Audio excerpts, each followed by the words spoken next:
Kottayam CMS college വിദ്യാർത്ഥി Jubin Jacob മദ്യലഹരിയിൽ വാഹനമോടിച്ച് അപകടമുണ്ടാക്കുന്നതിന്റെ CCTV ദൃശ്യം പുറത്ത്. ഇന്നലെ വൈകുന്നേരമായിരുന്നു അപകടം. CMS കോളേജ് മുതൽ പനമ്പാലം വരെയായിരുന്നു ജുബിൻ ജേക്കബ് അപകടമുണ്ടാക്കിയത്. തുടർന്ന് റോഡിലെ മരത്തിൽ വാഹനം ഇടിച്ചു നിർത്തുകയായിരുന്നു. ആ ദൃശ്യങ്ങളിലേക്ക്.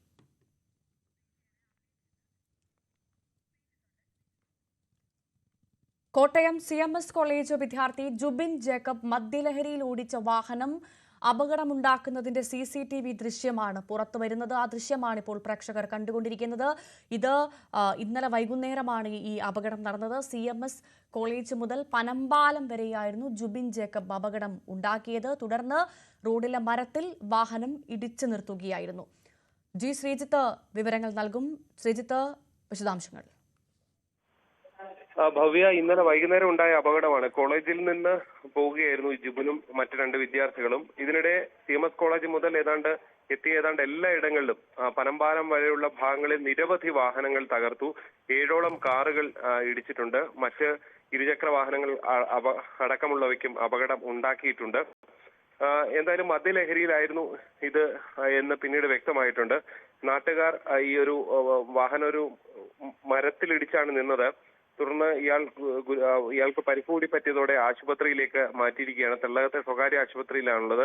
നിലവിൽ ആരും ഈ അപകടത്തിൽപ്പെട്ട ആരും പരാതി നൽകിയിട്ടില്ല. അതുകൊണ്ട് തന്നെ പോലീസ് അങ്ങനൊരു കേസ് രജിസ്റ്റർ ചെയ്തിട്ടില്ല ഇതുവരെ എന്നാണ് അറിയാൻ സാധിക്കുന്നത്.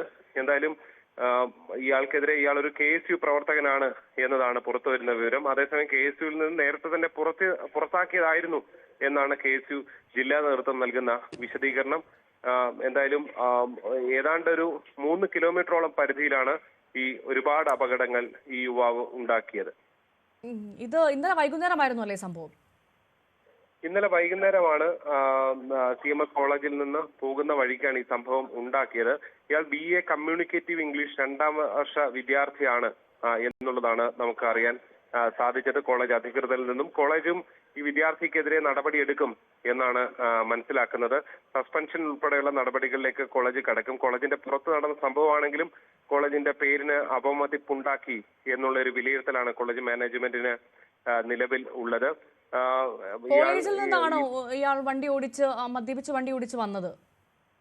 തീർച്ചയായും കോളേജിൽ എന്തോ ആഘോഷ പരിപാടികൾ ഉണ്ടായിരുന്നു എന്നുള്ളതാണ് പറയുന്നത്. എന്തായാലും കോളേജിൽ നിന്ന് പോകുന്ന വഴിക്കാണ് ഈ സംഭവം ഉണ്ടായത്. അതിനിടയ്ക്ക് മറ്റെവിടെയെങ്കിലും ഇറങ്ങി മദ്യം കഴിച്ചതാണോ അതോ വാഹനത്തിൽ ഇരുന്ന് കഴിച്ചതാണോ എന്നുള്ള വിവരം ലഭ്യമല്ല.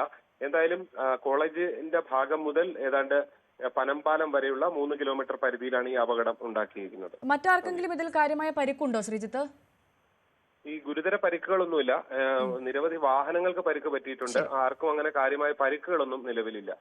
ശരി, നന്ദി. ശ്രീജിത്താണ് വിവരങ്ങൾ നൽകിയത്.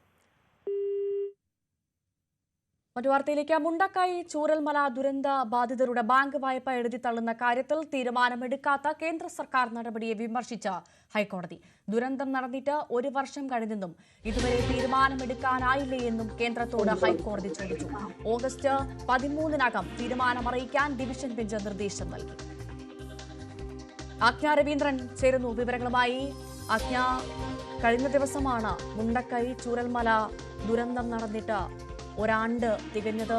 ആ ഓർമ്മകൾ നമ്മെ വിട്ടുപോയിട്ടില്ല. ഇപ്പോഴിതാ ദുരന്തബാധിതരുടെ ബാങ്ക് വായ്പ എഴുതിത്തള്ളാത്തതിൽ കേന്ദ്ര സർക്കാരിനെ രൂക്ഷമായി വിമർശിച്ചിരിക്കുകയാണ് കോടതി എന്ന് മനസ്സിലാക്കുന്നു. എന്തൊക്കെയാണ് കോടതി പറഞ്ഞത്? കേന്ദ്ര എക്സ്പെൻഡിച്ചർ മന്ത്രാലയം അന്തിമ തീരുമാനം എടുത്തിട്ടില്ലെന്ന് കേന്ദ്ര സർക്കാർ കോടതി അറിയിച്ചിട്ടൊരു സാഹചര്യം ഉണ്ടായിട്ടുണ്ട്. അതേസമയം ദുരന്തം സംഭവിച്ചിട്ട് 1 വർഷം കഴിഞ്ഞ കേന്ദ്രത്തോട് ഹൈക്കോടതി തിരിച്ചു. ഇതുവരെയും ഒരു തീരുമാനം എടുക്കാനായിട്ടില്ലെന്നും കോടതി ചോദിച്ചിട്ടുണ്ട്. നേരത്തെ തന്നെ അതായത് കേരള ബാങ്ക് ഉൾപ്പെടെയുള്ള ബാങ്കുകൾ ഈ ബാങ്ക് വായ്പ എഴുതി തള്ളുന്ന ഒരു കാര്യം എഴുതി തള്ളാൻ തയ്യാറായിരുന്നു എന്ന് സംസ്ഥാന സർക്കാർ ഹൈക്കോടതി അറിയിച്ചിരുന്നു. ആ സമയത്തും നേരത്തെ ഈ കേസ് പരിഗണിച്ചപ്പോൾ വായ്പ പൂർണ്ണമായും കേരള ബാങ്ക് എഴുതി തള്ളിയിട്ടുണ്ട്. മറ്റു ബാങ്കുകൾക്ക് ഇത് കഴിയില്ലേ എന്ന് അന്ന് കോടതി ചോദിച്ചിരുന്നു. ജസ്റ്റിസുമാരായ AK ജയശങ്കരൻ നമ്പ്യാരും S ഈശ്വരനും അടങ്ങിയ ഡിവിഷൻ ബെഞ്ചായിരുന്നു ഇത്തരത്തിൽ ഈ കേസ് പരിഗണിച്ചിരുന്നത്.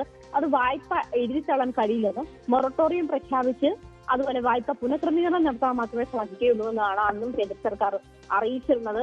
അന്ന് മുഖ്യമന്ത്രി കൂടി പങ്കെടുത്ത SLDC യോഗത്തിന്റെ തീരുമാനപ്രകാരമാണ് RBI ചട്ടങ്ങൾ അനുസരിച്ച് ഇത്തരത്തിലാണ് തീരുമാനത്തിലെത്തിയതെന്ന് നേരത്തെ കേന്ദ്ര സർക്കാർ കോടതിയെ അറിയിച്ചത്. അതേസമയം എപ്പോൾ ഇക്കാര്യത്തിൽ തീരുമാനമെടുക്കണം, ഇതുവരെയും തീരുമാനമെടുക്കാനായിട്ടില്ല എന്ന് ഹൈക്കോടതി ചോദിച്ചിട്ടുണ്ട്. ദുരന്തം സംഭവിച്ചിട്ട് 1 വർഷം കഴിഞ്ഞിട്ടുണ്ട്.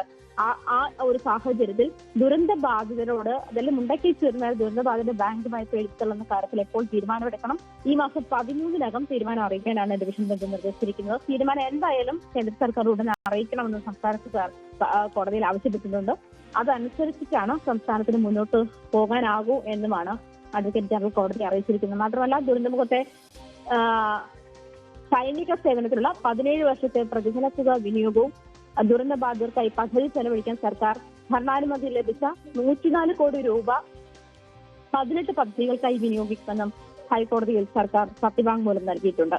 അതുപോലെ 50 കോടി രൂപയുടെ 7 പദ്ധതികൾക്ക് ഭരണാനുമതി ലഭിച്ചുവെന്നും സർക്കാർ കോടതി അറിയിച്ചിട്ടുണ്ട്. മറ്റ് പദ്ധതികൾക്ക് ഉടൻ ഭരണാനുമതി നൽകുമെന്നും സർക്കാരിന്റെ കോടതിയിൽ സത്യവാങ്മൂലം നൽകിയിട്ടുണ്ട്. ഭാഗ്യ ദുരന്തഭൂമി പ്രധാനമന്ത്രി നേരിട്ട് സന്ദർശിച്ചതാണ്. ദുരന്ത ബാധിതരെ അദ്ദേഹം നേരിട്ട് കണ്ടതാണ്, അവരുടെ ദുരിതം കേട്ടതാണ്. അപ്പോൾ പോലും മുണ്ടക്കൈ ചൂരൽമല ദുരിതബാധിതരുടെ ബാങ്ക് വായ്പ എഴുതിത്തള്ളുന്ന കാര്യത്തിൽ ഇപ്പോഴും തീരുമാനമായിട്ടില്ല. വലിയ വിമർശനമാണ് ഹൈക്കോടതിയുടെ ഭാഗത്തുനിന്ന് ഉണ്ടായിരിക്കുന്നത്.